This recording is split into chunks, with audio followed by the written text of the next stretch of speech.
Olá, pessoal, tudo bem?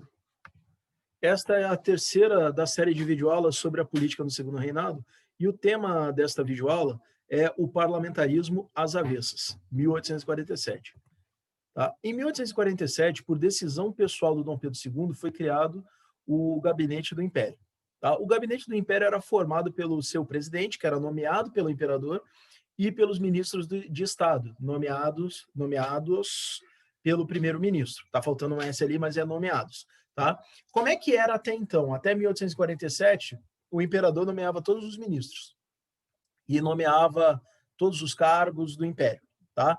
Com essa reforma de 1847, o imperador passou a nomear a pessoa que nomeava os demais ocupantes dos demais cargos. Tá? Então, se tornou indireta a nomeação. O imperador deixou de ter responsabilidade sobre as nomeações? Não. Tá? Mas ele, digamos, terceirizou, ele passou para uma outra pessoa essa responsabilidade, que ele poderia retirar a qualquer momento que ele quisesse, usando, inclusive, as prerrogativas do poder moderador. Okay? Desse modo, foi estabelecido um regime parlamentar no Império a partir de 1847. Entretanto, diferentemente do modelo da monarquia inglesa, no qual o rei ou a rainha nomeava um primeiro-ministro pertencente ao partido que formasse a maioria no parlamento, no Brasil era o presidente do gabinete do Império quem formava a maioria na Assembleia Geral do Império. Pode ter ficado confuso? Pode. Então, eu vou explicar qual é a diferença de uma coisa para outra. Primeiro, o parlamentarismo inglês é o primeiro parlamentarismo da história. Tá? Então, todos os demais parlamentarismos monárquicos são inspirados no parlamentarismo inglês. E como é que era no parlamentarismo inglês? Havia eleições, certo? Na base. Essas eleições levavam à nomeação de deputados que comporiam o parlamento, e o rei ou a rainha, no caso do século XIX era a rainha Vitória, escolhia uma pessoa que fosse do partido majoritário dentro do parlamento para ocupar o cargo de primeiro-ministro, certo? Esse é o parlamentarismo clássico, esse é o parlamentarismo inglês do século XIX. Como se estabeleceu o parlamentarismo no Brasil? No parlamentarismo brasileiro, era o contrário desse processo. O imperador nomeava o presidente do gabinete do Império, esse presidente nomeava os demais ministros e ele convocava eleições para a Câmara Geral do Império e ele coordenava, digamos assim, ele conduzia essas eleições e, tradicionalmente, o que acontecia?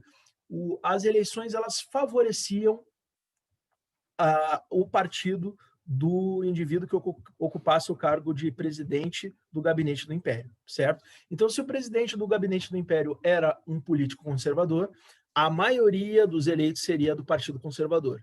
Se fosse um liberal, a maioria dos eleitos seria do Partido Liberal. E o que acontecia? Como é que essa maioria era garantida? Ela era garantida através de recursos ilícitos, como violência, fraude, ameaças, né? Mantendo aquela tradição liberal das eleições do cacete que a gente viu em outra aula, ok? Então, esse é o processo. É por isso que esse parlamentarismo ele ficou conhecido como parlamentarismo às avessas. Por quê? Porque a lógica dele era inversa em relação ao parlamentarismo inglês, certo? Bom, então nós temos esse quadro aqui que nós podemos analisar, né? A comparação do parlamentarismo brasileiro com o parlamentarismo inglês, né? Então, o parlamentarismo inglês, ele começava ali nas bases, né? Com eleições que não eram, ao contrário do que está escrito ali, não eram diretas, eram eleições indiretas, e na Inglaterra o voto foi censitário até o início do século XX, sendo que o Brasil deixou de ser no final do século XIX, no Brasil foi estabelecido no final do século XIX o critério da alfabetização, tá? Mas na Inglaterra o critério censitário só foi abandonado no início do século XX, tá? Então havia eleições que eram indiretas, sim, e eram censitárias, que levavam à formação de um gabinete, certo? Aquele partido que tivesse maioria no parlamento teria um componente seu nomeado pelo rei para ser primeiro-ministro, certo? No Brasil era o contrário disso. O imperador escolhia um presidente do Conselho de Ministros, do Gabinete de Ministros. Esse presidente, ele conduzia eleições para a Assembleia Geral do Império, que levavam a uma maioria do seu próprio partido, certo? Então, por isso, esse parlamentarismo é chamado de parlamentarismo às avessas, certo? Funciona, a lógica era inversa da lógica do parlamentarismo inglês, ok? E aí, no parlamentarismo às avessas, o que nós temos? Tá? O poder legislativo subordinado ao poder executivo, isso porque era o presidente do gabinete de ministros que acabava manipulando as eleições de forma a favorecer o seu partido, então acabava que o poder legislativo ficava, né, dependente da vontade do poder executivo, né, e o imperador ele acaba ocupando uma posição central nas decisões políticas do império. O imperador acabava sendo aquela pessoa, aquele indivíduo que conduzia a direção política do império. Para onde ele queria levar as coisas iam. Tá? Exemplo disso, quando o imperador decidiu declarar guerra ao Paraguai e que a guerra só acabaria quando o Solano Lopes se rendesse ou quando ele morresse, né, ele decidiu isso e foi isso até o final. Né? A mesma coisa, né, quando Dom Pedro II decidiu que alguma coisa deveria ser feita com o problema da escravidão, ele foi nomeando pessoas que direcionaram a política, né, com esse objetivo e acabou atingindo a lei do ventre livre de 1871. Então, a vontade do imperador ela contava muito nesse sistema.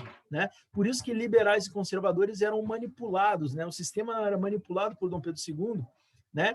Porque os componentes desse sistema político, né? os deputados, senadores, seja lá quem fossem, eles tinham noção de que eles precisavam da proteção do imperador para ter algum tipo de influência ou de sucesso profissional dentro desse sistema, tá? Então, o sistema dependia muito da vontade do imperador, ok?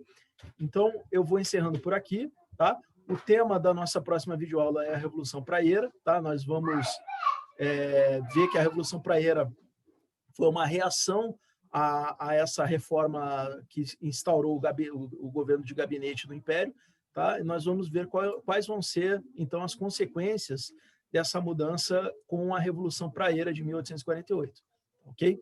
Então, agradeço a quem ficou até agora, me despeço aqui, fazendo votos de que vocês retornem à próxima videoaula. Um abraço a todos e até breve.